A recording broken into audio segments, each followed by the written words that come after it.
link to here's a free game when Path of Exile is a free game on Steam anyways. The irony in that. Let me see.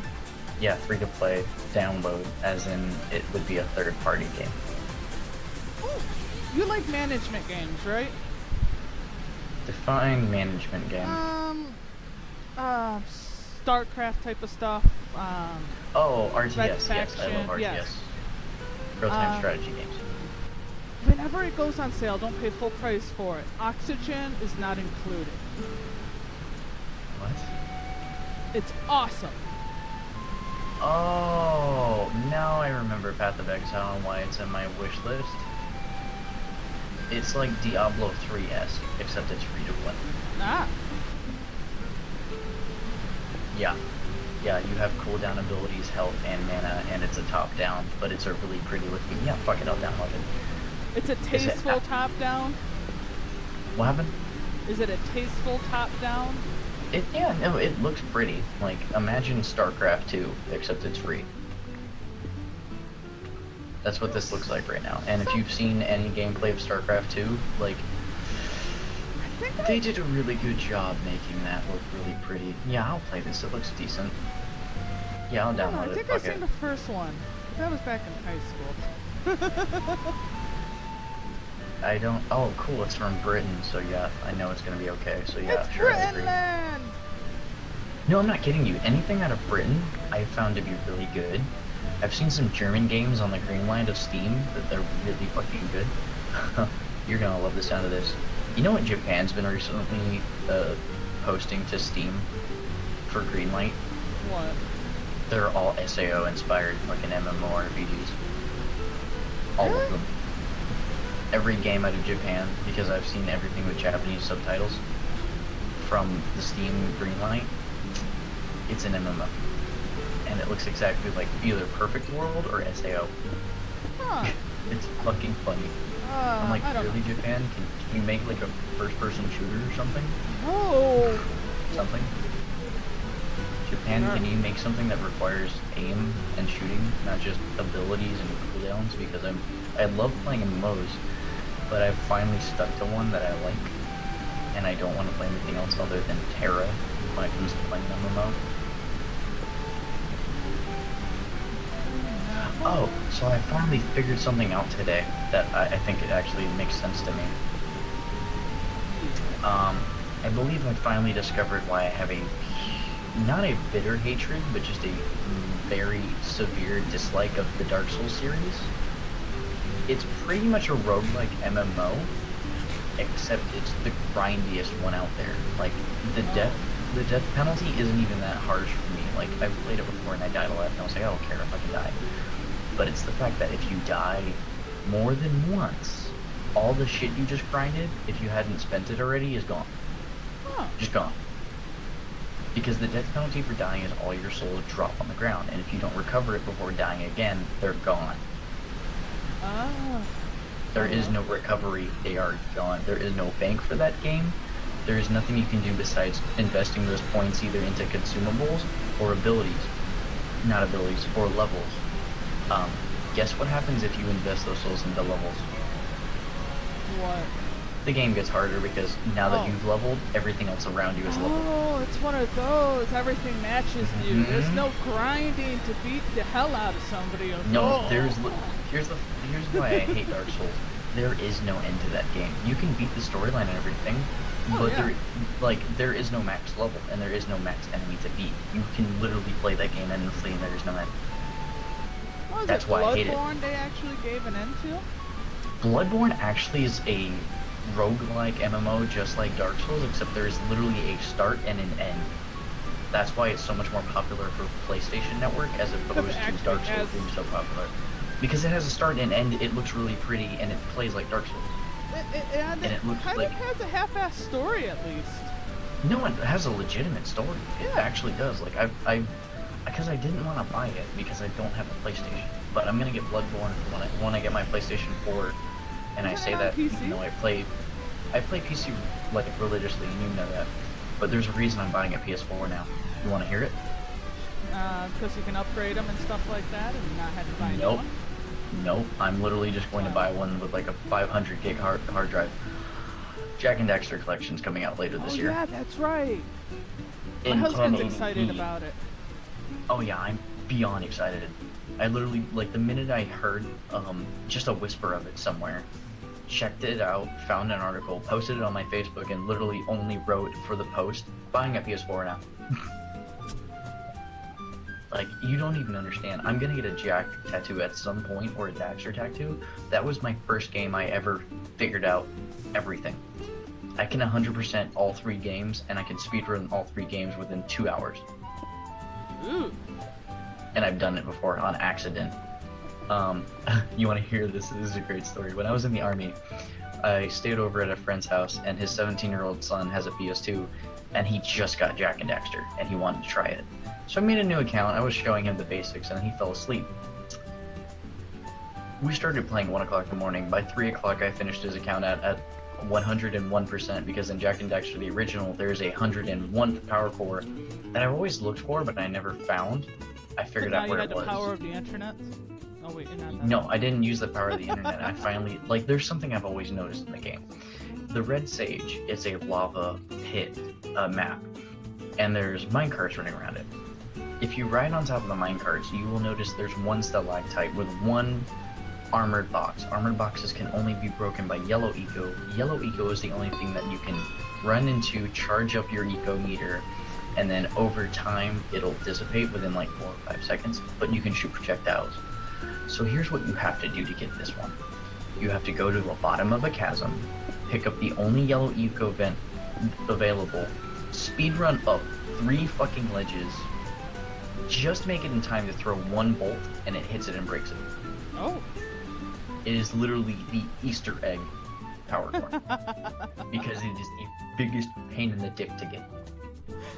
And I'm not kidding when I say that. It is the biggest Spent a pain in the good dick. while just trying to get it right. Oh, I could speedrun that game. It took me 17 tries to get that fucking box broken. And the funniest part is I was like, okay, now I finally figured out how to do it. I have Jack and Daxter from my PS Vita. Got on my PS Vita and went for the same box. It took me 2 tries. Of course. You already got On it a figured Vita. out. On a Vita that doesn't have like legitimate full-sized analog sticks. I beat it in fucking 2 tries. I was like, what the fuck is that? Don't complain too much about it, jeez. Oh, I'm not complaining. I just love the fact that I'd stream 2 games tomorrow. Oh, actually, what time is it? Today, because it's 4 a.m. Yes. I'm gonna try Path of Exile. I'm gonna stream that also. Did you see the announcement I put on my Twitch? No, I was going to ask about that because I've seen that Yep. it was there, but I haven't had a chance to actually watch. Yep. I've had Bastion for a while. I'm gonna stream a new run with Bastion. Ooh. And I'm not playing music through it because if you know anything about Bastion, it has it won an award for its soundtrack. Oh yes. Actually, what is it? I think Also, its narration. I love its narration. My god, are you kidding me? The Marshal's the coolest fucking person in the world, and that's all you listen to in the back of your head while you're playing. Even if you're not playing. Here's the funniest part about Bastion that I discovered. There was one time I decided to stop. Didn't pause the game, I just stopped where I was standing on the foundry. And all of a sudden I hear the Marshal's voice, and I was like, what the fuck? I picked my headphones up and put them on. He goes, kid just sits there aimlessly staring at the sky. I wonder if he's gonna do something. I'm like, are you fucking serious? There's voice lines for if you don't do shit. Oh yeah. Well, have you checked out the Stanley Paradox games? I have. I've seen that entire game and every ending. Yeah. Including the, my favorite one is definitely the mop room. It's my favorite one. What was I didn't get You very sit in far the- in Bastion. No, it wasn't the mop one, it's the broom closet. You sit in the broom closet long enough, it's the funniest fucking thing. I know they were trying to get Cry to get that ending, but his ADD kicked in too bad and he didn't feel like sitting there for probably 20 minutes. Well, let me give you the short version of that ending. It is the most depressing ending. Oh. Because it actually, like, after that you get released from the foundry. I mean, no, from the building. And you actually talk to the girl that is, like, Stanley's girlfriend. and he ends up dying in front of her. Well then. And I was like, what the fuck, dude? That's why they wanted Cry to get that ending so bad. It's the depressing one. Like, you'll know you get it when the cutscene shows him standing outside, and then all of a sudden his body just shows up, and his girlfriend walks by, and she's just crying. I'm like, oh my god, that's fucked up. It's beyond fucked up. Well, I guess I'm not gonna play anything for a while and just watch this download because it's gonna take. Oh, it's only 5 gigs, 13 minutes. Only Okay, 13. so now my connection wants to fix itself. No. You want to guess what happened? You want to guess what happened to my stream today? You got cut up into little pieces? Decided to stream. Was going for about 45 minutes. My friend started that argument. Oh, that. Right after that fucking argument. In case you watched it, or if you saw the VOD bot. No, not yet. It's almost like an act of God. Like Twitch was like, no, dude, like you need to take a chill pill after that. I immediately got a connection issue and my stream disconnected, but I never saw it come up. So I kept playing through the raid and I was pissed off. You're burning. I got pissed off, and I got really fucking pissed off, and I wanted to just finish that raid and get off and go smoke a cigarette. And that's when I looked over to my other display and my fucking game was off. I had a black screen. Like, I didn't even have my placeholder. I was like, what the fuck's wrong with my channel? Oh. I tried everything. I was like, it's off. I checked my internet. It was connected. I was like, what the fuck? So I decided to restart my computer when I got home after work. It was just a connection issue. Twitch has been doing that to me lately. I've noticed that. It's more irritating when it's midstream because I thought it was my OBS. Like, I checked everything on my OBS. I was like, please tell me you didn't just disconnect and stop recording. Because that's gonna piss me off. Oh, I'll occasionally do that. I get that, but OBS won't give you a heads up, yo, you're not recording no more. You have to look over and see that your Twitch isn't recording and your placeholder's sitting there and you're like, ooh, well, I have made a great mistake. Well then, be that way. Smoker!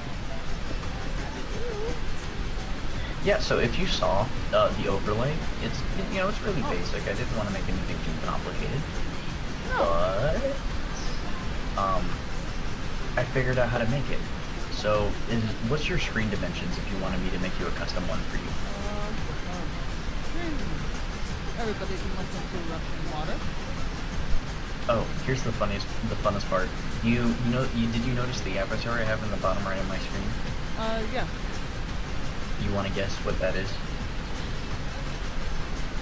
It's a silhouette of Wrath from Full Metal Alchemist. Oh, is it? I thought I recognized the grin a bit.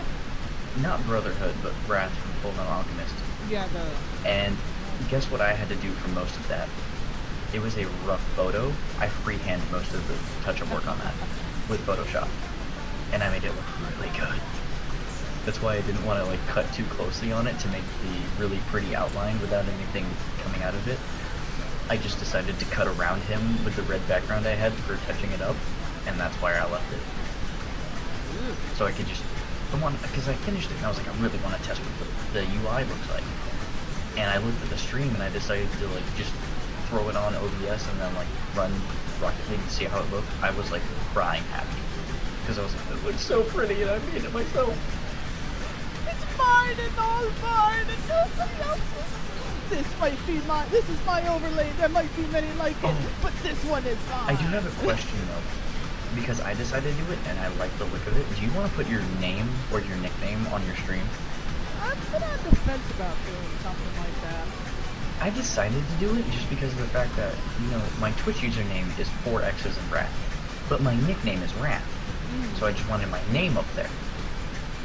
Because pretty much any game I play, my account is either going to be named Q-Tip, because that was my old nickname, that's pretty much half my account, or my current nickname for every game I play is going to be Wrath or some form of something Wrath. You'll forever be Q-Tip. I know, I will forever be Q-Tip. But for Terra, for the sake of having a cool name, my main that I started off in the game with, my gunner, his name is Celestial Wrath, and then my two Dread Knight accounts that I made is Wrath the Relentless and Wrath the Vengeful. Which the reason I named them that